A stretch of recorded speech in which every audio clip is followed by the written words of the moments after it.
Ladies and gentlemen, this is David Mirikitani with another episode of Weighing In, brought to you by USA Wrestling, the national governing body for wrestling in the United States, and by Nike Wrestling. Go to athleteps.com for all of your Nike USA Wrestling branded gear and newly restocked Inflix, right, PT? Welcome to Athlete PS. I see the schools posting, a bunch of people posting their gear packages arriving. Penn, Central Missouri. I'm sure there's North Carolina's got 24 singlets this year. Is that right? Is that an accurate count of things? Yeah, I think it's just a shy of the century mark. I think we've done 99 for them, which is amazing. They do have some really cool ones you guys have made. So. Yeah, those are pretty sick. But yeah, I mean it's gear day around the country because practice just officially started. So even Mark would get some brand new, shorts and T-shirts to go compete in at practice. Does he get the old skinny singlet to pull over the polo? Vision Quest style? Yeah, Vision Quest style. The big old steel whistle, Mark. Still got that one? What? No, I didn't get those. Are they in the mail? Yeah, they're on their way, buddy. Okay, I'll be out by the mailbox waiting. Okay, perfect. I was at the Nike store at the outlet mall last week, and I did not see the steel whistle, but I'm sure it's in the mail. So. It's in the mail. They are still created. All right, so a bunch of things to get to. Let's start. I'm sure everybody in the wrestling world knows, but it's Super 32 weekend. We'll start there. Pretty much all the sources you can imagine have written great articles on this. So, we're not going to rehash it, but unbelievable amount of ranked kids in this.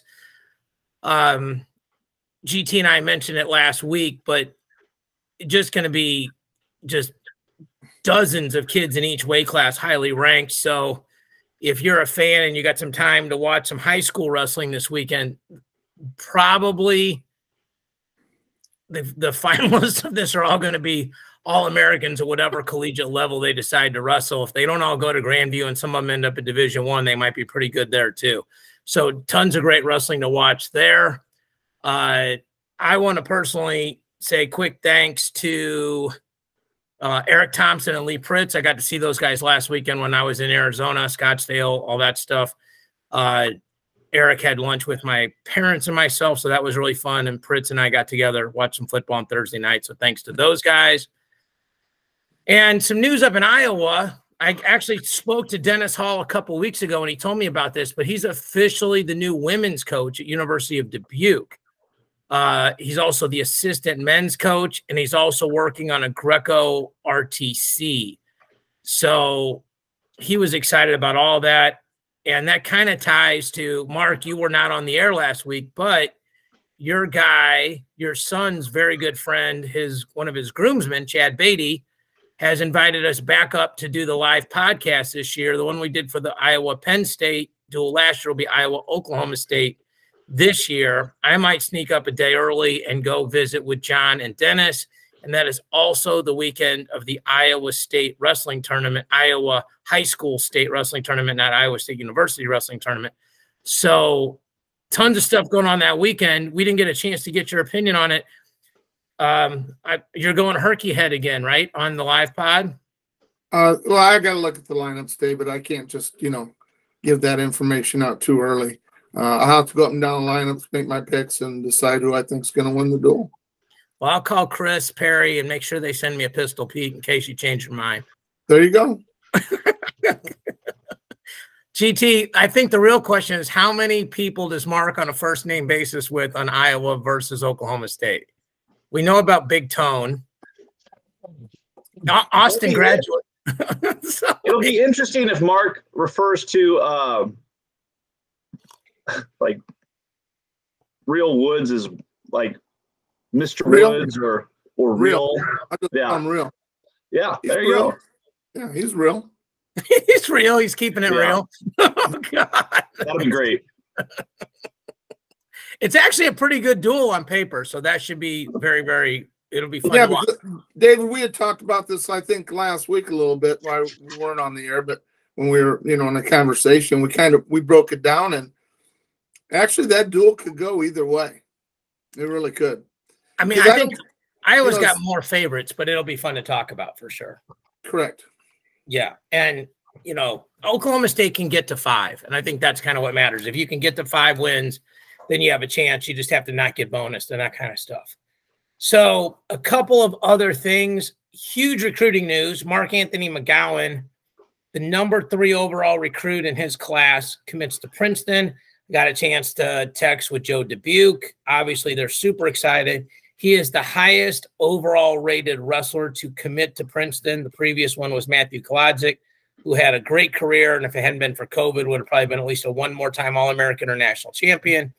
So, I mean, GT, we talk about this all the time. It's great for wrestling when super high academic schools are doing well at the nationals, and you start by doing well at the nationals by doing well in recruiting, right? Yeah, I mean, I think those guys have done a really good job of development as well. But getting the big time recruits also helps with, basically the conversations with other big time recruits or people that are going to enter into the transfer portal or anything of those nature. So like, getting the big ones and stealing them away from the big Power 5 conferences is a great achievement in itself. And looking forward to seeing what that young man does at Princeton. Mark, have you had a chance to see Mcgowan wrestle much, or do you just call him MAM? What's your relationship with Mark? I don't really have a real close relationship with him. I have seen him wrestle. I know he's one of the top kids in the country. So, and I think Patrick Glory being there, doing what he's done for Princeton makes a big difference. I think that's the main reason he went there. Yeah, I would guess he's probably a pretty dang good student too. So that's super important in that process. They have a much shallower pool to recruit from. So a bunch of news with all that stuff. U23s are this weekend. So let's talk a little bit. GT, do you know when those actually start? U23s? Yeah. I can find out for you real quick. Okay. I'm going to pull this up while we're talking here. So, as usual, USA Wrestling's done a great job. This is Gary Abbott's article on the Greco program. So, Eric Thompson, it was cool to talk to him. He's Colton Schultz's traveling coach, and he's going with him to Spain. So, as you can see here, leading the team is Colton Schultz, senior member Benji Peak, Peyton Omanya. And then you got all the rest of the guys here. Michael Foy, Cam Russell. So here's the whole lineup for us. United States, Russell Mumi, who's a Cornell wrestler. Hartshorn, Omanya, Peak, Holmes, Cunningham, Foy, who's at Minnesota, Boykin, and then Colton Schultz. And so here's the schedule, actually. GT, it's Monday, Tuesday, Wednesday. So I'm guessing, I guess we can look it up and see if they're going first or second. They also have got, I'm going to pull up the women's and the Greco with a freestyle, sorry. So here's the Greco starts off on Monday with 55, 63, 77, 87, 130. And then qualification in Greco again on Tuesday, 60, 67, 72, 82, 97. And then that'll be the first day of your finals is on Tuesday.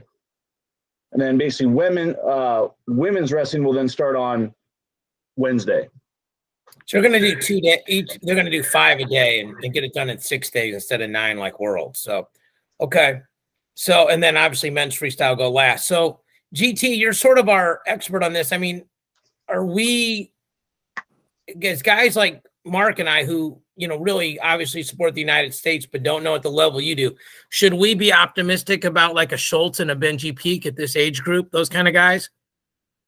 I mean, historically, I think, we've had kind of mixed bag results. We've had some good years. We've had some bad years. I would say with this group, especially on the Greco side, you got like 3 or 4, because Peyton Omanya made a senior world team. Benji Peaks made the senior world team. Colton Schultz has made a senior world team. So So I think that there's a lot of already proven senior level talent that's still young enough to make those teams, which then gives us, I think, a little bit of an advantage, especially within the Greco team.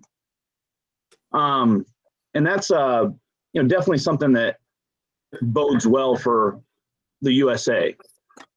Good. So you got to get out of this window, because when you jump over here, I'm going to do this and then do this so we can take a look at the freestyle one.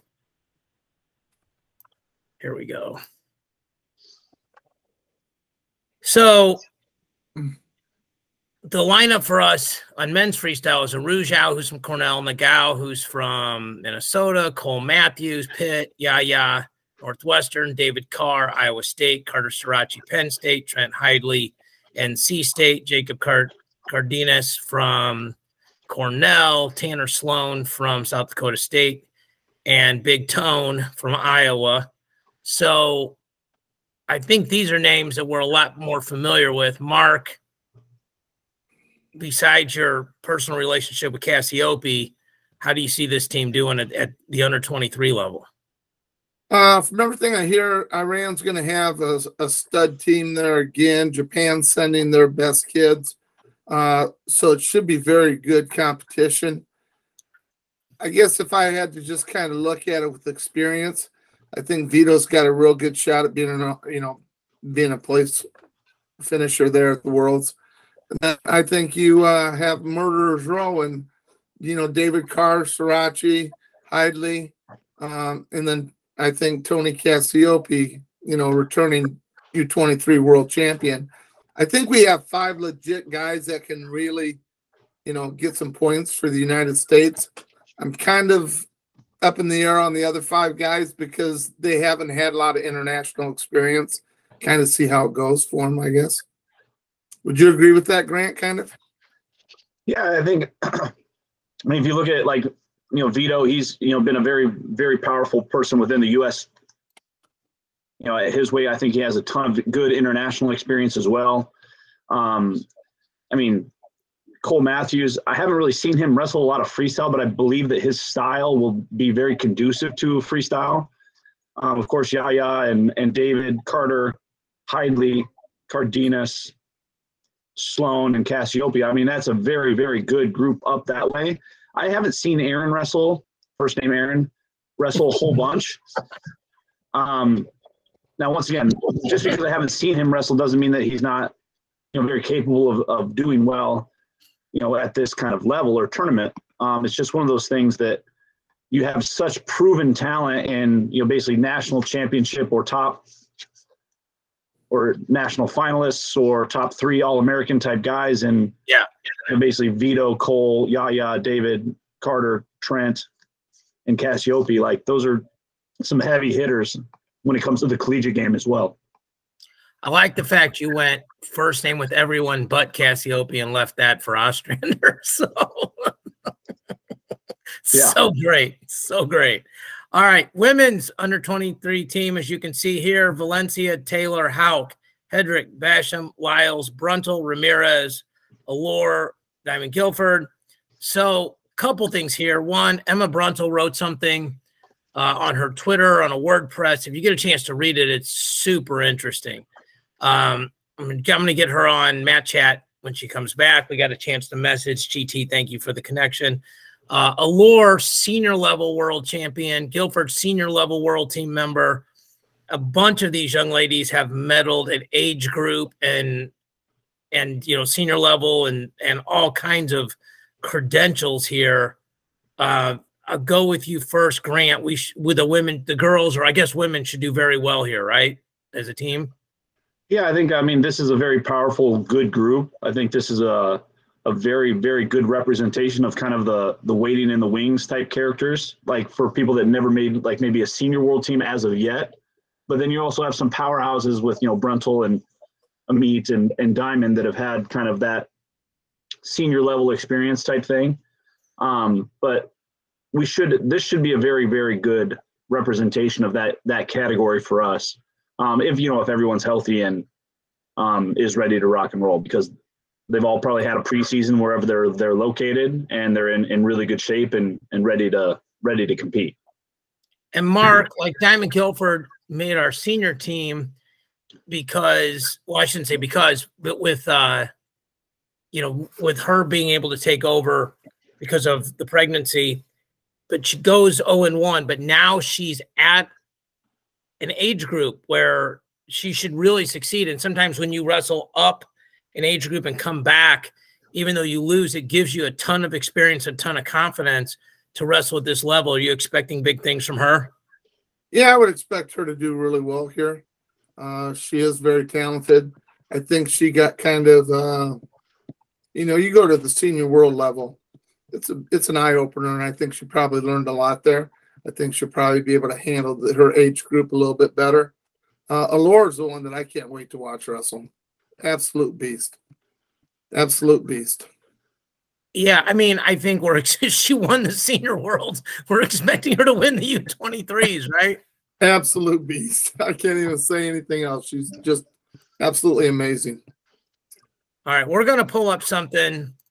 I would guess a lot of people have seen this, but if they have not, this is great. This is absolutely fantastic. So only 46,000 people saw it this time, so let's take a look. Here we go.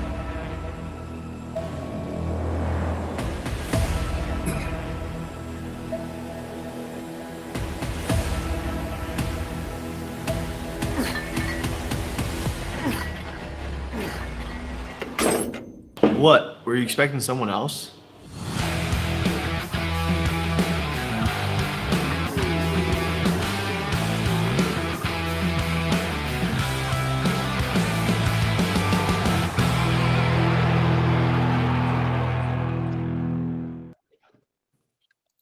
So to me, that's super well done. I think.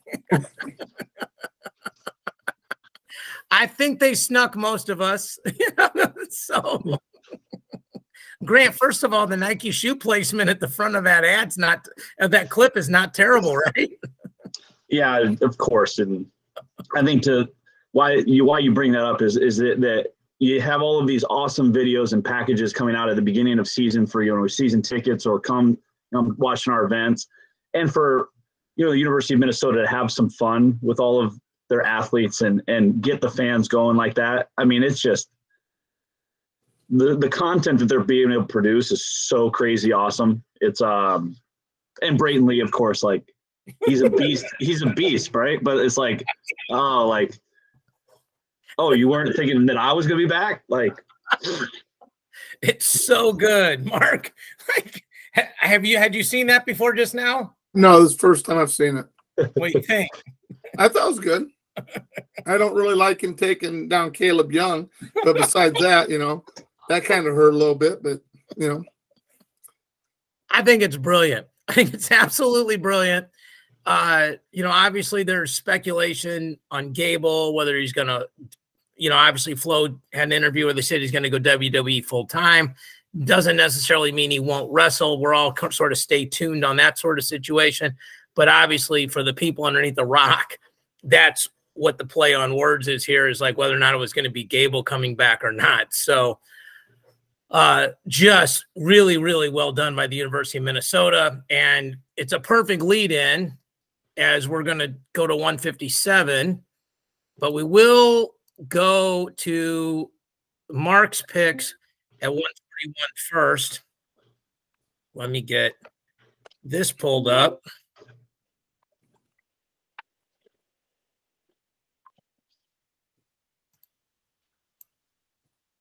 All right, so Mark, GT, these were his picks. He picked 5 out of 8 of the 141 guys to make All-American out of Matthews, Woods, Berglund, Composto, Alirez, Carlson, Hart, D'Amelio. He also picked Woods and Alirez to be in the finals, and he picked Casey Swiderski to be his non-top 8 All-American. GT is an Iowa State alum. How do you feel about that? I mean, I got a chance to watch him. I believe it was at the Super Match event out in Detroit prior to the NCAA wrestling tournament. Right. He's a beast. Like, that was the first time I had watched him live. So it was, yeah. I mean, that's mean, you never know. You never know, but I'm glad that, you know, like a young freshman like that might be able to pop into the lineup for Iowa State. I also wasn't sure if Mark was going to have like going to seizures picking an Iowa State guy like that, but no. Let's be honest, David. Now, he also wrestled for one of my ex-wrestlers, is this club coach. Who's that? Scotty Burnett. Oh, okay. Yeah. Perrysburg, right? Now it's coming back to you, isn't it, David?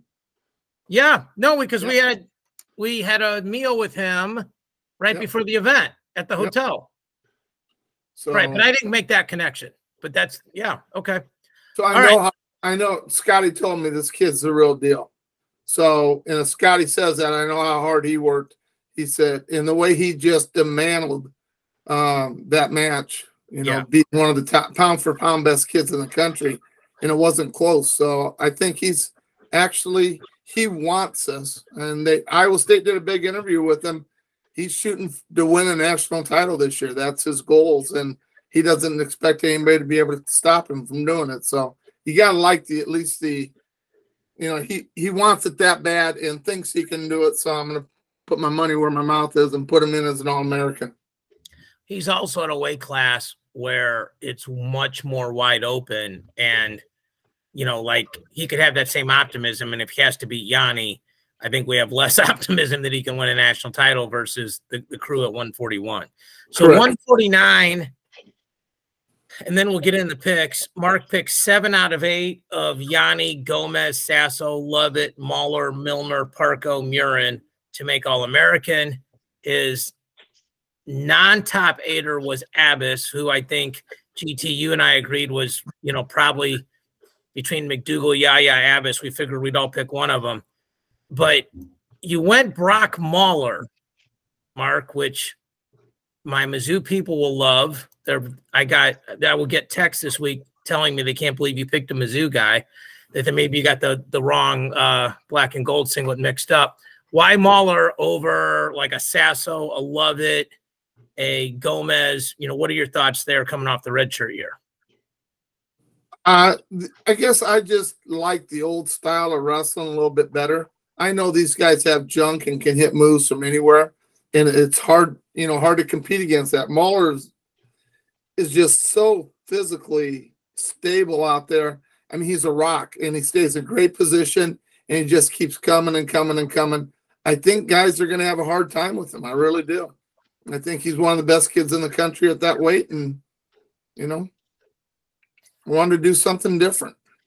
Mizzou's going to be really good this year. They're going to be really, really good next year when the Nationals are in Kansas City, and I think that's a peaking thing for them, just looking at how they're lined up. So something to keep an eye on. Okay, 157. For people that are new to the podcast, we will work with their guy Christian Thompson before the first week of the season. We'll have everybody's rankings side by side. We'll do the composite average. I just didn't want to ask him to do that right now, so we're just going to work off of Intermats because it was easier.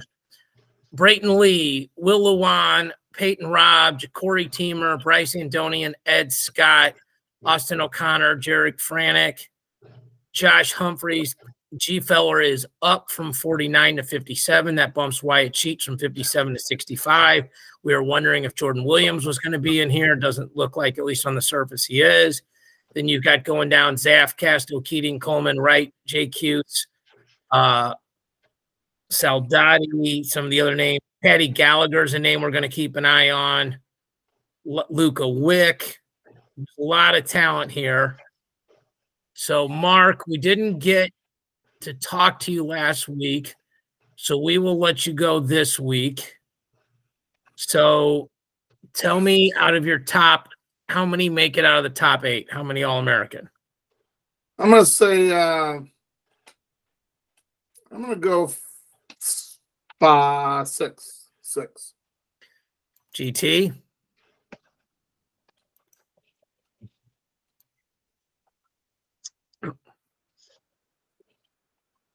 I'm gonna go 5. Okay.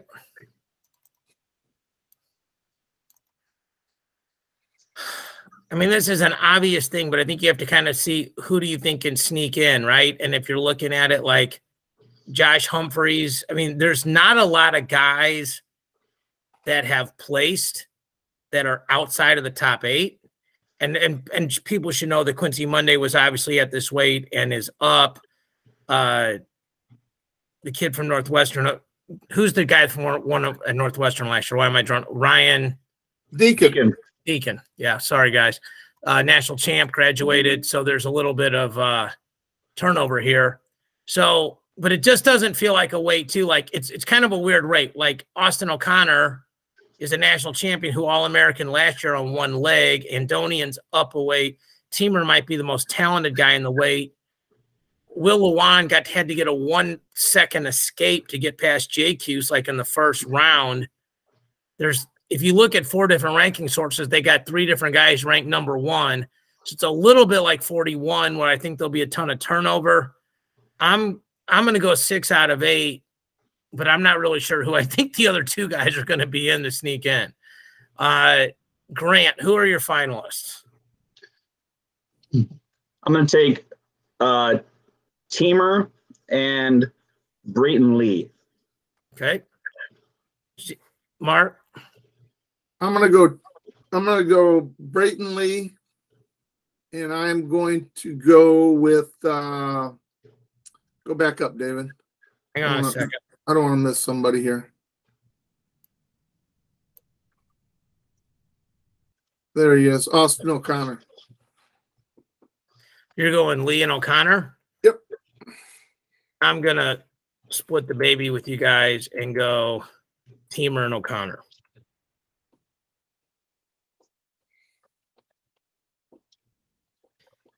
Let's do this. Hey, who is your non-top 8 All-American, Mark? Hines from Penn State. Sorry? Penn State.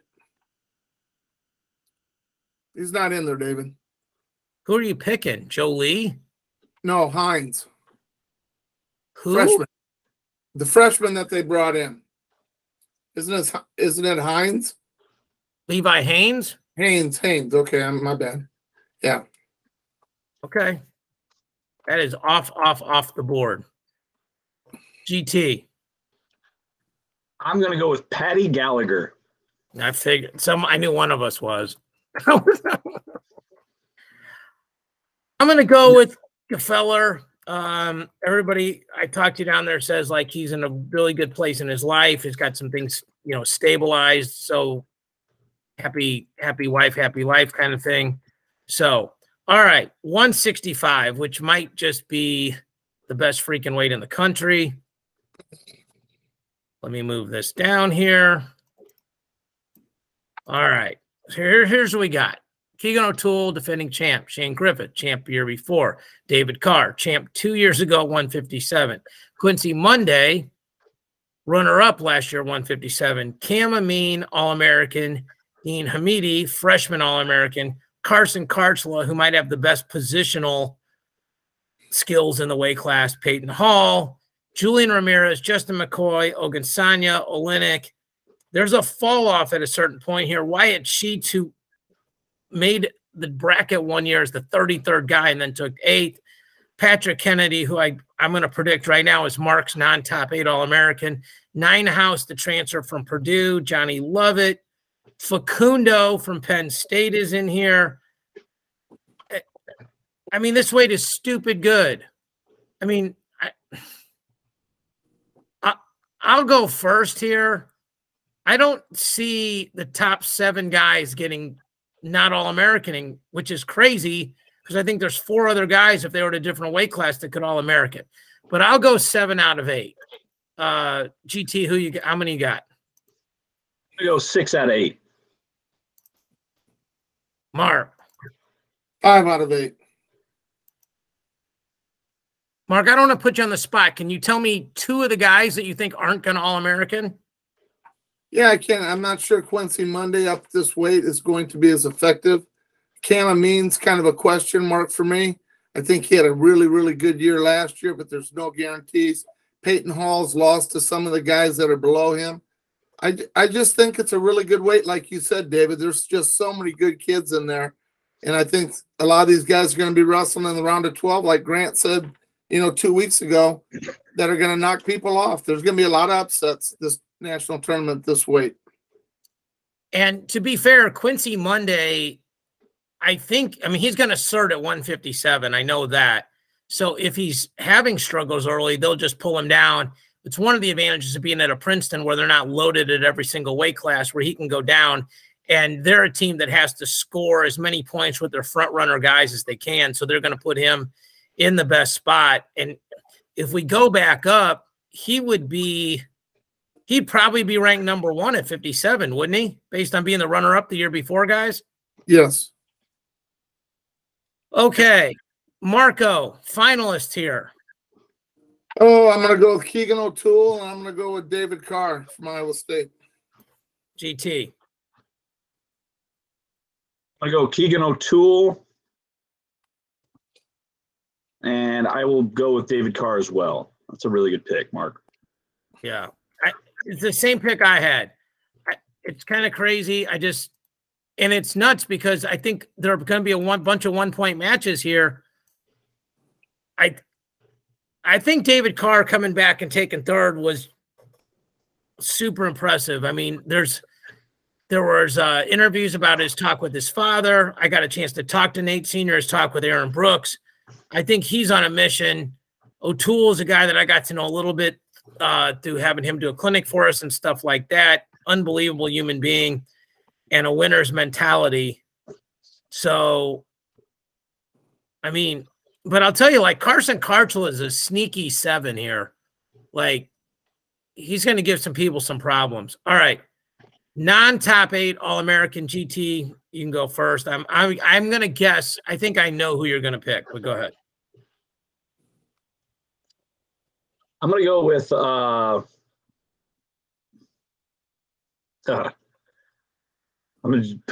just going to go Julian Ramirez.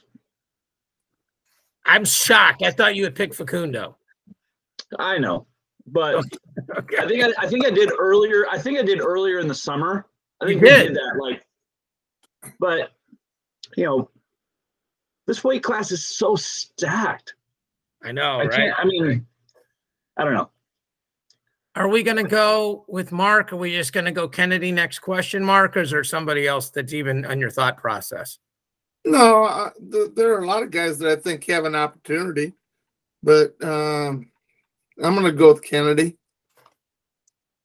I mean, I rode Marinelli for 4 years, and it never quite got to the top. So I got a new guy I have to ride until he gets there. So, how long into the relationship before he's Patrick or just Pat? Probably next week. Okay, all right. I'll take Facundo. Okay. All right. We're flying through these. We'll get to 74. I think next week we'll end up talking a lot about Super 32s. We'll get through one more weight class here. Okay.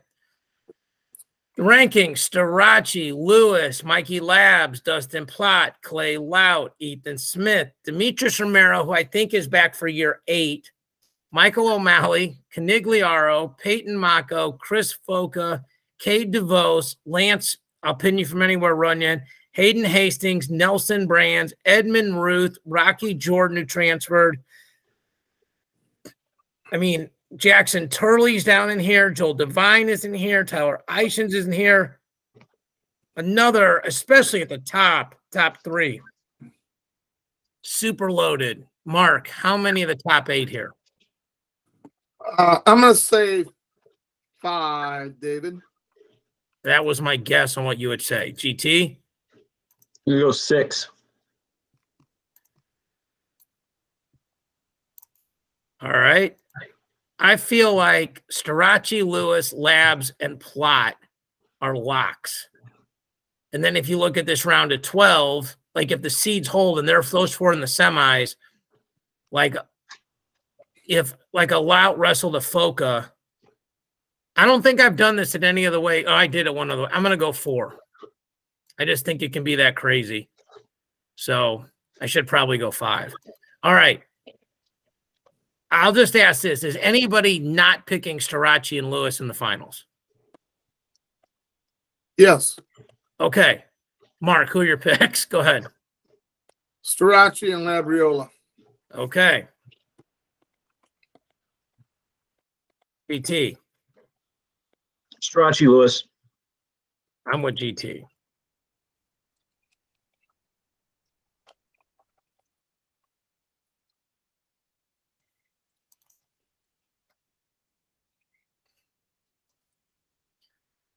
Non-top eighter, Grant. Let me roll up here. Okay. Okay. I'm gonna take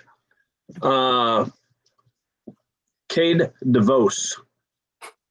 Okay. Mark, Nelson Brand. I think Nelson Brands will be an All-American, but go up a little, David, will you? You guys want to pick two since we know Mark's going to pick Brands? Let's pick two. Brand, you go pick two, Mark, and then we'll come back. I'll roll up. Hold on. All right.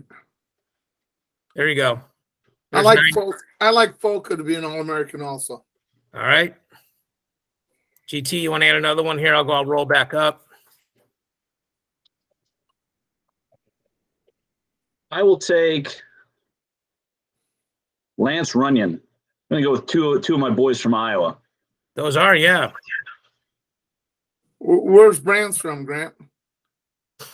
Hey. There you go. There you go. Come on now. Hey, I know. But listen, I follow you a lot of the time, Mark.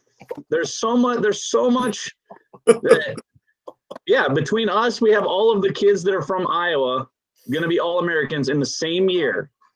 Yes. Yes. See, there you go. There you go. This is so good. Okay. Of course, I love Nelson too. So yes. Come on now. All right. I'm gonna pick. I like Foka. That's one of them for sure.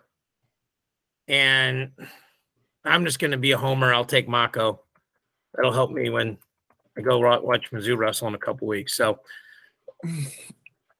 that'll keep me out of trouble. So, all right.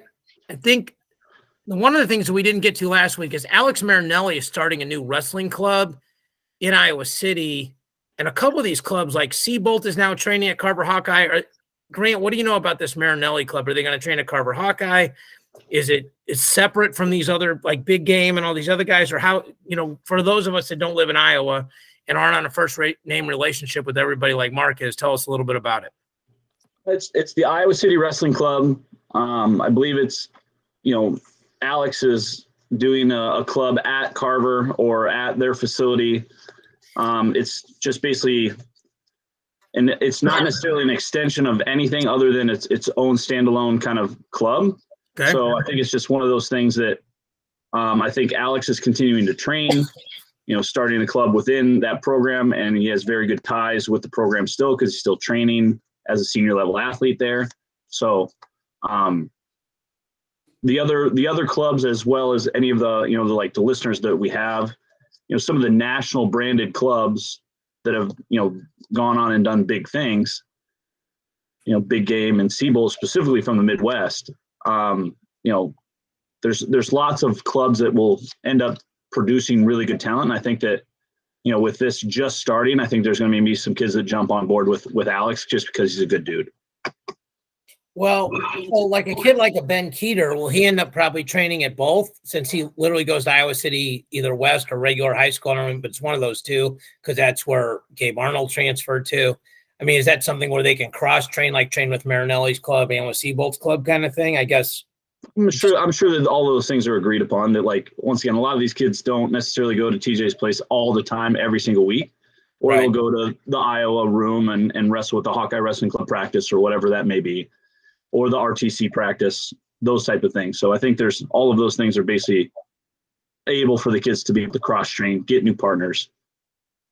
That kind of goes back to the original thing, Mark, that we've talked about in the past, that once you hit that RTC criteria, like once you, the sort of the USA wrestling things, whether you've placed at a regional, You've placed at a national tournament. You know, you placed at a world team trials. Now you get a chance to train at the RTC, and it's usually the big advantages at these university level, where now you're training with collegiate and post-collegiate guys, and that's, I think, where you're seeing these young guys just jump levels, and that's, I think, a huge reason why America's doing so well at the age group level, and then why we're doing so well at the senior level, especially on the men's freestyle side. Yeah, I agree. You know, these clubs have been phenomenal for all the states, but especially in Iowa, because we've made huge strides since they came on board. And, you know, you're talking about Keeter. I think one of the reasons Keeter went with Siebold at the beginning was because he had really good workout partners. You know, you got a freshman in Ross from Fort Dodge who's going to be an absolute beast, and Keeter loves working out with him. You had the kid from Bettendorf that took Grant, remember what his name was? Hill? Yep. Yeah. So, I mean, those are some of the guys that he was able to train with, and it just made him that much better. It made the other guys a lot better also, to be honest with you. Well, he's the beast.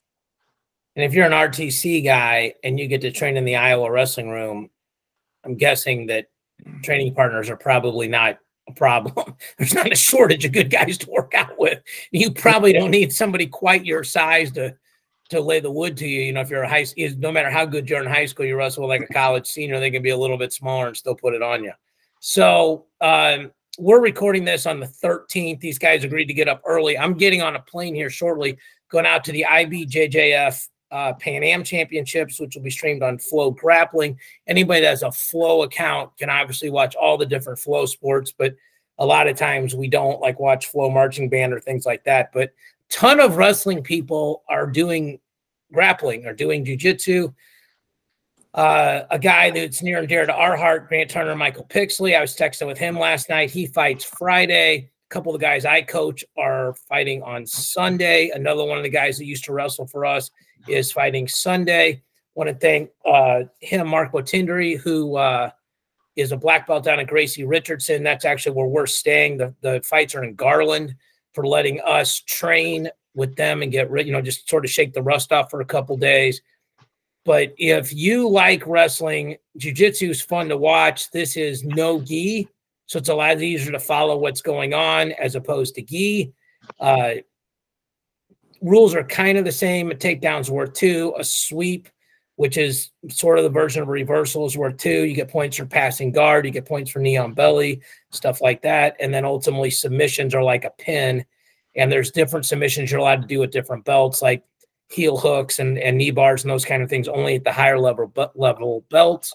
And there's also age groups. The open division, which would be seniors for us, would be like 18 to 29, and then 30 on up every 5 years. It's called the Masters division, just like it is in wrestling. So I don't know if you guys watch, if either one of you guys watch this a lot, but I'm flying out there today. The one thing about the IBJJF is wait till the last minute to kind of tell you the brackets and what day you're fighting. So we had to book our stuff early, so I'll be down there a day early, but I might get some interviews in for USA Wrestling while I'm there. So besides Super 32s, if you guys have, I mean, this is probably the best time of the year to be an overall sports fan, non-wrestling. You know, you got the baseball playoffs, you got college football, you got the NFL. At least one of the two guys on this podcast has got a really good fantasy team this year. And you've got jiu-jitsu. And you got, Mark's going to kill me when we go off the air. So you got jiu-jitsu and you got Super 32s this weekend. So I want to wish my guys luck. They're going to fight Sunday. Anything else before we go, boys? Tune in for the U23 Worlds when you get a chance. That starts Sunday, right? Monday. Okay, so when we talk next week, Greco will be done.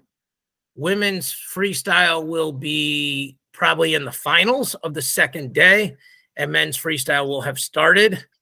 So that'll, as usual, there's always more to talk about than we think.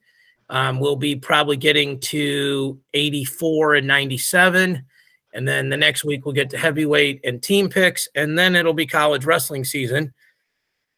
Also, just it's the ways out, but Mizzou is hosting a tournament in Kansas City this year at Staley High School, and lucky enough to be on the microphone for that. So they got 61 schools coming in for that. We'll talk about that as we get closer. Mark wants to preview the NWC All-Star Meet, which we definitely want to do as we get closer to that. So for Mark and Grant, I'm David. Thank you guys for watching and listening. We'll speak to y'all next week.